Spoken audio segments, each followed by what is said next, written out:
What's going on, everyone? Jeremy here from The Quartering. I want to start off by saying we know absolutely nothing. Everybody on the internet is rushing to make a judgment call and talk about some event that happened on, behind closed doors 3-4 years ago.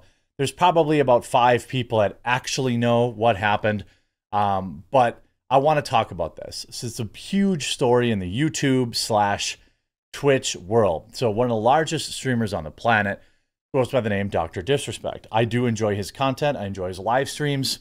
I've been a fan of him for a long time, so full disclosure on that. A couple years ago, he was basically at the tippity top, as he would say, of the Twitch game, where, there were very few streamers that were pulling in as many viewers as him. And, he was fired from Twitch, which is bananas. That's never really happened before, not from somebody who has a contract and a big deal. So naturally, the internet went wild. There were some brave reporters like Rod Breslau that came out the moment it happened and claimed to have firsthand knowledge of exactly why he was terminated, but for some reason, over the last 3 or 4 years, have said nothing about it. So sorry, you don't get credit. I want to remind people there's absolutely no proof. What we have is a single tweet. So where it started was late Friday, the former Twitch partnership director tweeted out that the reason Dr. Disrespect was terminated from Twitch is because he was using the direct messaging system that existed on Twitch, and he was contacting people, that he shouldn't have been in hopes of meeting up with them. Obviously, this is quite bad. At least one person in this case. That's what their claim is. They provided zero evidence of it, nothing. They just said, oh, well, yeah, after years. He's like, well, yeah, this is what happened. So the claim is that he was texting people or, somebody who was not old enough in an attempt to meet up with them at TwitchCon. That's a convention. That is the claim. There's been no evidence whatsoever provided by that. However, this is somebody who was in charge of Twitch partnerships, and it's reasonable to assume that they had some knowledge. Now, maybe they just don't like Doc. We don't know anything. Did Doc know that how old the person was? We don't know that either, right? So they're trying to cancel him now because, oh, he was texting somebody who was, not old enough. Obviously, he's married. That's a bad look. Also, that's a bad look just texting anybody else in an attempt to meet up. But we don't know if he knew, right? We don't know if he knew that they weren't. We don't know. We don't see the messages. We don't know anything, right? For the last 3 years, Twitch has released none of this. So if there's any kind of hardcore evidence, don't you think Twitch would have sent that information to, people who could look into that? I would certainly think so. My guess is maybe there was some messages, maybe there wasn't. I don't know what their intent was. There's no proof that Doc knew how old they were. Obviously, infidelity is bad, and Doc has had a history with that. At least, one other scenario. I'm not really interested in what's going on in somebody's personal life like that. Unless he was out there, preaching about living the trad husband lifestyle. I'm not really surprised when people cheat, especially when they're super rich and famous. That said, Dr. Disrespect has responded and said, to reporting, I get it, it's a hot topic, but the whole thing has been settled. No wrongdoing was acknowledged, and they paid out the whole contract. There's actually several levels of nuance here. First of all, the language certainly was approved by a lawyer. Second of all, the no wrongdoing was acknowledged has been used to 100% confirm that the worst case scenario must be true, which is obviously baloney. Okay. Third of all, they paid out the entire contract, which means they probably didn't actually have that great of evidence, and they probably didn't want the public to know that people inside of Twitch were reading private messages between people. That's my guess, right? Because the individual that they were messaging clearly never came forward. We would already know about that, right?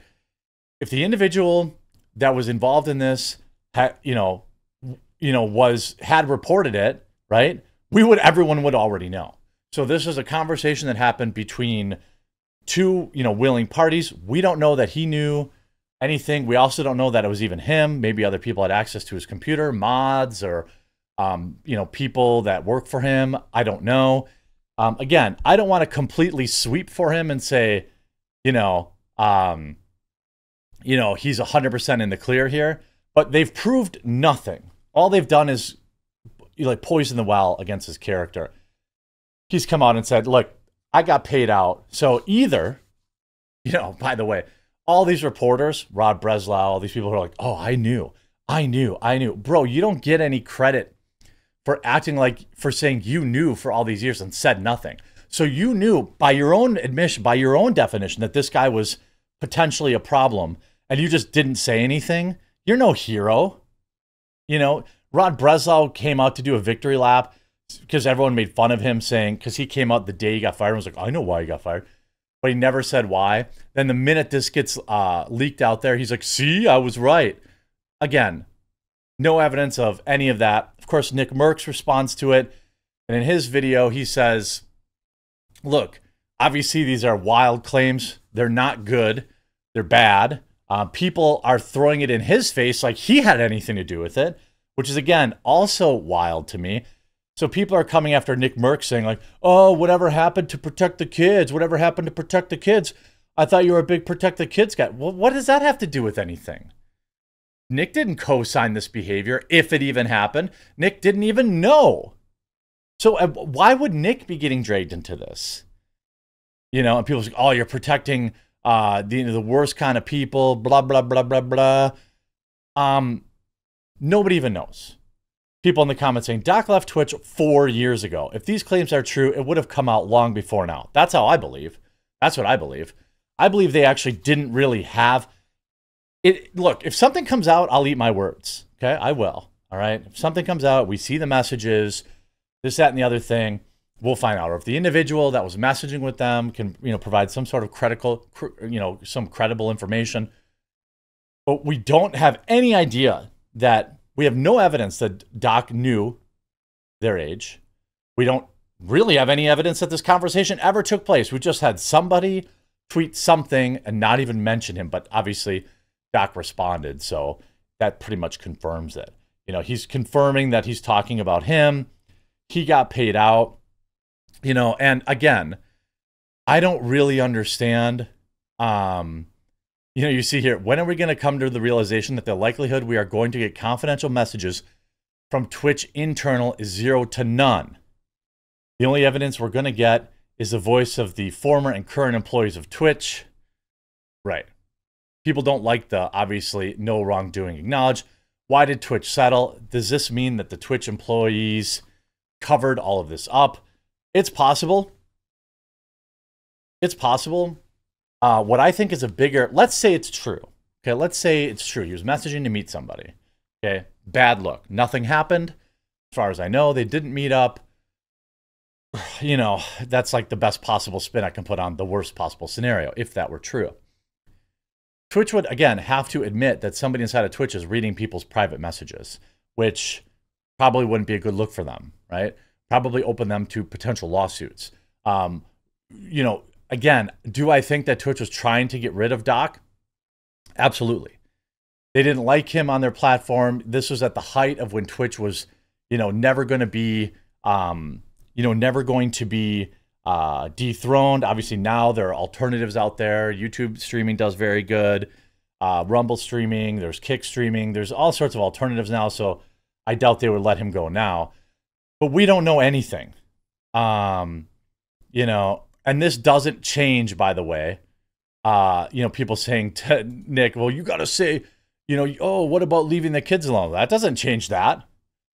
None of that changes anything. So all we have is some former Twitch employee coming out and saying, hey, he was messaging with people that he shouldn't have been, and that's why we terminated him. That's all we know. That's what he said. He provided, I actually don't know if it's a guy or a girl, but they provided no evidence. Twitch paid out the entire contract, which I'm assuming means that these messages probably weren't that bad. If Twitch paid out the whole contract, they probably weren't that bad. Now, should Doc have been messaging literally anybody like that, I mean, probably not. You know, trying to meet up, but we don't even know what that means. What if they were just a fan? We don't know that. We don't know that Doc knew how old they were. We don't know any of that stuff. Now, if all of that comes out, okay, fine.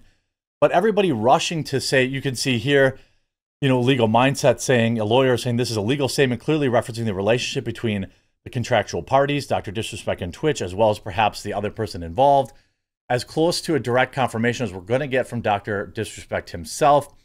No wrongdoing in knowledge. They paid him in full. He picked a good attorney. Correct. He's not going to be able to talk about it, obviously. You know, generally, my guess is there were people inside of Twitch that really, really did not like him and saw these messages in the worst possible light. Again, I will say, not to completely sweep under the rug for the guy, really shouldn't be messaging anybody to meet up at all. You know, you look at a lot of tweets here saying, you know, Hunter says, I have a lot of questions about this stuff. Why would Twitch have settled and paid out his contract if they had any proof of wrongdoing? Isn't that an easy way to exit the contract? Correct. If they didn't admit any wrongdoing, then why? What would they have been liable for? How would Doc have managed to get them not to realize anything and pay him out in court? Wouldn't Amazon's legal team be pretty stringent? Yes. Why would this random ex-employee know the details, and why was it held for 4 years? If true, why now? Why are all these journals who supposedly, quote, knew this but not released the information? Seems like a pretty serious situation just to not say anything about. Surely Cody would have some proof, otherwise this is an easy lawsuit for Doc. I would agree with that. Or is it that why he didn't mention him by name? Would Twitch really let Doc call them purple snakes for years and act like they wronged him if that was the case? And would a grown man really be using Twitch whispers on Twitch to do this? I mean, no. The whole thing seems completely unbelievable. As of right now, there's no proof at all, 100%, until anything comes out. And until anything more comes out, there's absolutely no reason to believe any of this. I hope you're informed by this video. I'll continue to cover this next week. If you're new to the channel, make sure you subscribe or follow down below so you get notified as I update the case, and we'll talk to you again real soon.